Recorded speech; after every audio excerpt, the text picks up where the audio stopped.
在电影《变形金刚2》的末尾，我们看到由约翰·特托罗扮演的西蒙探员和在远处的舰艇联络，用电磁炮把大力神轰掉。我们今天要介绍的这支部队，他们做的事情就是和西蒙探员类似的工作，呼叫火力支援。美国海军陆战队空海火力联络连是一支拥有优秀战绩的部队，在作战日趋多元化的今天，依然发挥着重要的作用。本期视频我们就来一起了解一下这支从二战开始就发挥着重要作用的部队。如果喜欢本期视频的话，求观众老爷们点一个小小的赞。这就开始我们本期视频。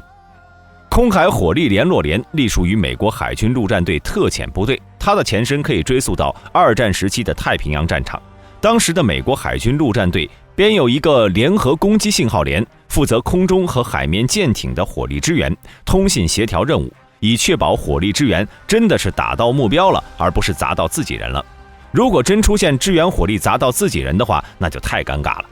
在1949年，这支部队正式被命名为空海火力联络连，次年便参加了朝鲜战争。随着大部队在仁川登陆，麦大帅为数不多的闪光点，可惜麦大帅太嚣张了，居然连总统都不敢不放在眼里。在朝鲜战争结束后，联络连又被派往中东等地执行任务，后来因为各种原因被原地解散了。军队高层觉得已经不需要他们再进行空海联络了。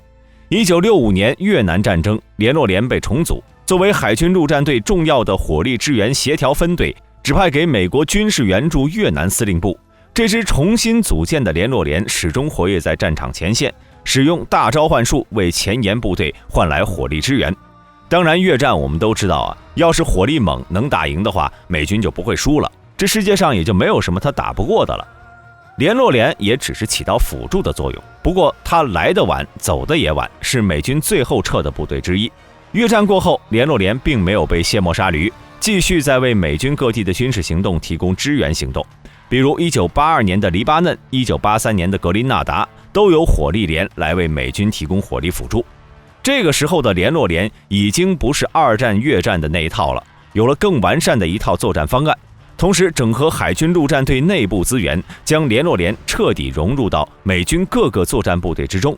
联络连派出的联络分遣队、联络小队遍布美国全部地面的武装力量，在各个地形都能和任务部队联络沟通，并且执行任务。1990年海湾战争爆发，以美军为主实施的沙漠风暴行动充分显示了联络连作为海军陆战队空地特遣部队究极辅助的价值。有的辅助是回血、加速、加盾，而联络连是直接就带着天降正义下来了。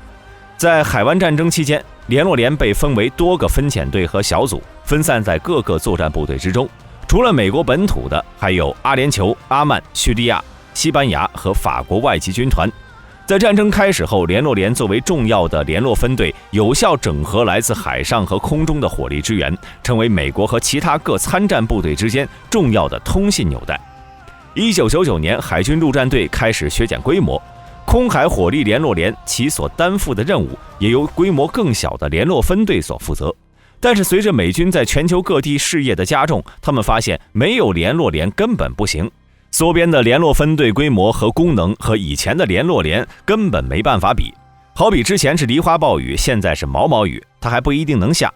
在战场需求刺激下，美国海军陆战队在2003年以联络分队为基础，再次组建了火力联络连。目前为止，美军拥有3个现役火力联络连和2个预备役火力联络连。第一空海火力联络连驻地在加利福尼亚的彭德尔顿军营，第2联络连在北卡罗来纳的戒恩军营，第5联络连在日本冲绳，剩下的第3和第4为预备役部队。现役的空海火力联络连作为一支独立的连级部队，直属于海军陆战队远征部队司令部，战时可以根据任务需要拆分为多个联络小组，广泛派驻到美军和其他友军部队。在人员规模上，空海火力联络连的编制超过200人，和一个小一点的营级单位差不多了。有1个连部、3个排，还有建制内的后勤补给、迫击炮支援小队和较强的通信联络能力。毕竟本质就是这个。由于他这个人员数量和一个营级单位差不多了，联络连连部的指挥分队人员规模也就是按照着营级指挥架构的，包括行政、情报、后勤等小部门。除了这些，还有一批涉及各军中火力支援事务的专家所组成的小队。除了指挥分队，连部还下属军械、迫击炮以及通信小队。除了迫击炮小队人数稍微多一点，另外2个小队的人数是较为少的。连部作为全连的指挥中枢，在战时并非单独行动，而是作为单独的火力支援协调控制中心，内嵌到师级或者更高的指挥机构之中。连部也会和其他联络分队一样，分为多个分遣小队，到各小分队的指挥机构之中行动。除了火力支援外，联络连派往各个作战分队的联络小组也可以作战通信小组使用。空地特遣部队指挥官可以直接和其他部队协调，如果是被分配到师级部队，空海火力联络连就会被整合到师指挥部内，担负该作战区域内所有与火力支援相关的控制指挥。联络连下属的3个排编有自己的排部和2个支援武器联络小队，每个支援武器联络小队下辖2个火力控制小组，一共4个火力控制小组。每个支援武器联络小队都能独立地配属给其他部队展开作业。火力支援小组除了配备必要的无线通信联络器材外，还有车载迫击炮等支援武器。排部、支援武器联络小队和火力控制小组除了自身的本职工作外，都可以作为联络小队，为其所配属的部队提供火力协调、通信和联络支援工作。区别就是排部主要被分配到旅团级别的单位，联络小队和控制小组则被分配到更为基层的单位。和连部一样，会根据所配属的部队规模内嵌到该单位，在该单位和上级单位充当桥梁作用。支援武器联络分队自有的火力控制小组也可以直接和前沿阵地的部队混编作战，嵌入营级单位的联络分队。无法和上级联络的时候，排部的指挥官会将该营也纳入指挥内部，为所配属的部队提供空中火力支援、突袭支援、区域内飞机和导弹控制、航空侦察、电子战等支援行动。支援武器联络小队具有配属后独立执行任务的能力，每个小队编有1名战斗武器专家、1名海军航空人员和1名侦察员，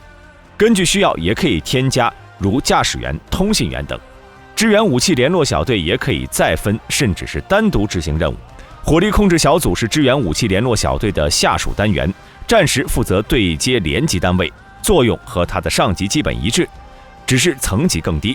小组编有1名侦察员、1名无线电操作员和1名驾驶员，在小组内部交叉训练。每个成员都是多面手，在紧急情况下可以履行他人的职责，有可能一个人就把所有的事情都干完了。那么大家对这些有什么看法呢？欢迎在评论区留言。好了，今天的视频就到这里，想了解更多记得点个关注，下期视频我们不见不散。